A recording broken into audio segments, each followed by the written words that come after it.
Panchavati express नंतर नाशिक जिल्ह्याची जीवनवाहिनी समजल्या जाणाऱ्या मनमाड लोकमान्य टिळक टर्मिनस गोदावरी एक्सप्रेस धुळ्याला पळवल्यानं ही गाडी धुळ्याकडूनच फुल भरून येत असल्यानं नाशिक जिल्ह्यातील प्रवासी वर्गाची मोठी गैरसोय होती।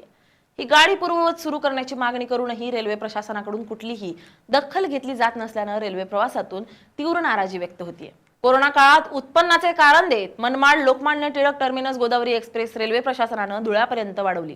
पंचवटी एक्सप्रेस नंतर सकाळी 8:35 मनमाडहून स्थानकातून सुटणारी ही गाडी नाशिकची जिल्ह्यातील प्रवाशांसाठी अत्यंत सोयीस्कर होती। त्यामुळे नाशिक जिल्ह्याची जिव्हाळ्याची एक्सप्रेस म्हणून गोदावरी एक्सप्रेसची ओळख निर्माण झाली होती। मात्र गेल्या 3 वर्षांपासून गाडी धुळ्यापर्यंत वाढवण्यात आली खरी, मात्र धुळ्यावरून ही गाडी गच्च भरून येते। त्यामुळे मनमाडसह नाशिक जिल्ह्यातील विविध स्थानकावरून प्रवास करणाऱ्या प्रवाशांना गाडी पाय ठेवायलाही जागा राहत नाही। अनेकदा तर गाडी चढताच येत नसल्यामुळे प्रवासी वर्गाला गाडी सोडून देण्याची वेळ येते। मात्र नियमित प्रवास करणाऱ्या नोकरदार, विद्यार्थी आणि काही प्रवाशांना तर अक्षरशः दरवाजात उभं राहून गाडीला कसतरी लटकून जीव धोक्यात घालून प्रवास करावा लागतोय। त्यामुळे अनेकदा अपघातही होत आहेत। जेव्हापासून ही गोदावरी धुळ्याला गेली तिचा जो टायमिंग होता त्या टायमिंग मध्ये आजपर्यंत ही गाडी मनमाड स्टेशनवर आलेली नाही।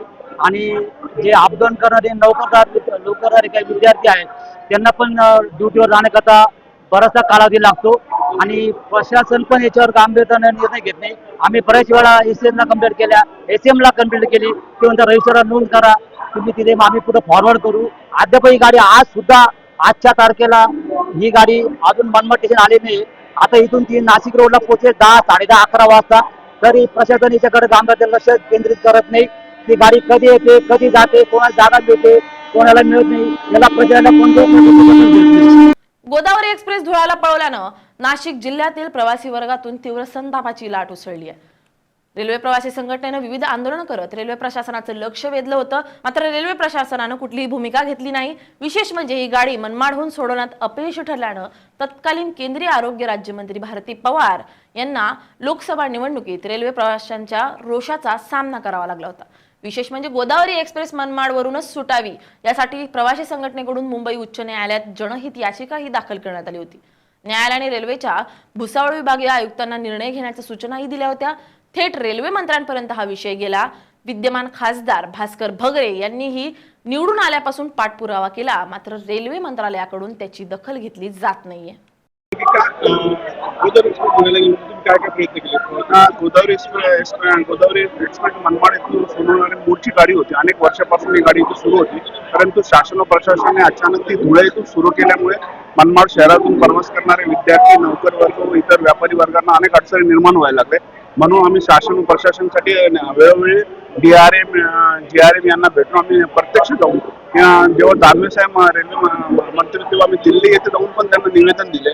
तेव्हा जेव्हा शासन प्रशासनाने आमच्या मागण्यावर कोणतंही लक्ष केंद्रित केलं नाही, तेव्हा आम्ही माननीय उच्च न्यायालयामध्ये याचिका दाखल केली। माननीय उच्च न्यायालयाने भुसावळ विभागाला डायरेक्शन दिले तर तुम्ही यांच्या मागणीचा विचार करा। त्यांनी देखील आतापर्यंत शासन किंवा प्रशासनाने कोणतीही आमच्या मागणीची दखल घेतलेली नाही। त्यामुळे अनेक समस्यांना आम्हाला दररोज सामोरे जावं लागतं। एक्सप्रेस साठी आवाज उठवला, मात्र त्याचं इम्प्लिमेंट होत नाही। काय जसं निवडून आलो तेव्हापासून मी सातत्याने रेल्वे मिनिस्टर असतील किंवा GM ची नागपूरला झालेली बैठक असेल किंवा जे DRM असतील यांना भेटून की मनमाड किंवा या पंचक्रोशीची या तालुक्याची जीवनवाहिनी म्हणून गोदावरी एक्सप्रेसकडे बघितलं जात होतं, परंतु सरकारने ती गाडी धुळ्याला नेली आणि धुळ्यावरून येताना मी 2-4 वेळा इथे येऊन बघितलं। सकाळी 8:30 वाजेच्या जवळपास गाडी असते त्यावेळेस बघितलं की बसायला जागा नाहीये, किंवा आज लासलगाव स्टेशनची बातमी सुद्धा आलेली आहे की बसायला जागा नसते। आणि म्हणून आपली जी मागणी मनमाडकरांची की गोदावरी एक्सप्रेस पुन्हा चालू झाली पाहिजे, परंतु सातत्याने रेल्वे मिनिस्ट्री काही त्याला प्रतिसाद देत नाही। आजही तोच विषय पहिल्यांदा सुरुवात करून आणि मग बाकीचे विषय घेणार। रेल्वे प्रशासनाच्या आडमुठे धोरणामुळे प्रवासी वर्गातून तीव्र रोष निर्माण झालाय। सध्या सुरू असलेली गाडी आहे तशी सुरू ठेवून मनमाड व नाशिक जिल्ह्याची जिव्हाळ्याची मनमाड लोकमान्य टिळक टर्मिनस गोदावरी एक्सप्रेस पूर्ववत सुरू करण्याची मागणी प्रवासी वर्गातून जोर धरू लागली आहे। वैभव सोनवणे, LS मराठी, मालेगाव।